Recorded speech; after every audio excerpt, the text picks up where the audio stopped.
Eu também uso a tribuna nesse momento, nessa comunicação inadiável, para uma situação que se agrava no meu estado, que é a situação financeira insustentável. Chegamos ao fundo do poço. O governador José Ivo Sartori e a sociedade gaúcha foram surpreendidos, embora já esperada, a coerção ou a suspensão dos repasses feitos através de um bloqueio determinado pelo Banco do Brasil ao Banco do Rio Grande do Sul, dos valores que devem atingir um montante de 263,83 milhões de reais, correspondentes à parcela da dívida que foi contraída pelo Estado do Rio Grande do Sul com a União. O próprio secretário da Fazenda do Rio Grande do Sul, deputado Giovanni Feltes, estimou que até a segunda ou terça-feira os valores que vão sendo retidos diariamente devem completar o valor da parcela da dívida e então a situação poderá se normalizar. Até lá, aí está a frase grave do secretário, não podemos pagar nada. E essa situação de não pagar nada significa a suspensão de pagamentos de precatórios no Estado do Rio Grande do Sul, requisições de pequeno valor, além de repasse às prefeituras e hospitais. Ou seja, a crise financeira instalada no Estado agora se espalha também pelos municípios e também pela área da saúde na suspensão dos repasses aos hospitais. É preciso, nesse processo, verificar que há uma necessidade de, pelo menos, mínima solidariedade da União com estados e municípios. E por que digo isso? Porque o meu estado é um estado exportador e, como tal, ele desonera do pagamento do ICMS, que é a principal fonte de receita do estado, das exportações da famosa Lei Candir. Essa lei permitia uma compensação a essa desoneração. Só que a União não cumpre a lei e não faz o ressarcimento da parcela devida da famosa Lei Candir. Mas, no entanto, age draconianamente, claro, respeitando um contrato assinado pelo Estado em relação à dívida contraída pelo Estado com a União.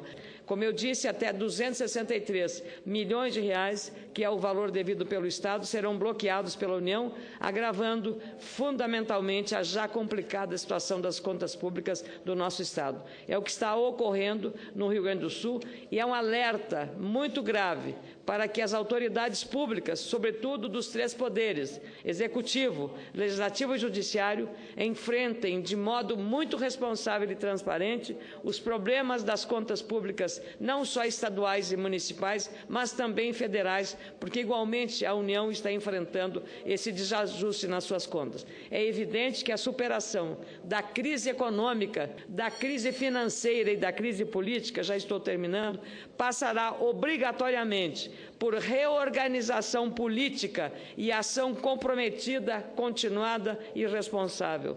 Vetar a criação de programas federais que gerem mais despesas para estados e municípios, sem novas receitas, por exemplo, é talvez, ao meu ver, o tema prioritário e urgente na lista de medidas no pacote de reformas apresentadas por líderes do Senado, a começar pelo presidente Renan Calheiros, para retomar o crescimento econômico e estancar a crise. Esse é o objetivo, aliás, da PEC 84, que está sendo examinada aqui no plenário do Senado, fruto de um trabalho do Pacto Federativo.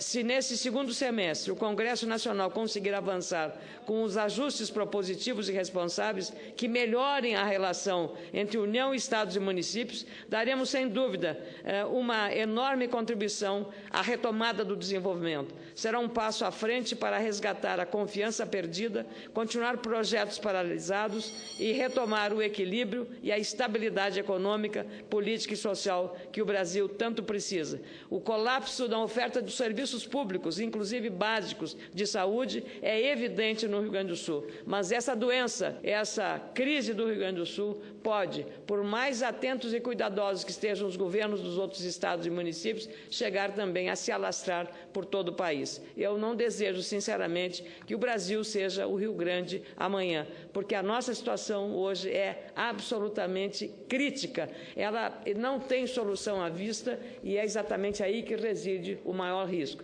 Então, eu penso que a colaboração de todos e até a solidariedade federativa poderá, só este caminho, com medidas emergenciais essenciais, agudas para ter um Estado mais eficiente e menos perdulário. Gastar aquilo que se arrecada. Uma liçãozinha simples que qualquer dona de casa sabe fazer. E é isso que os Estados precisam. Muito obrigada, presidente. Obrigada, senadores.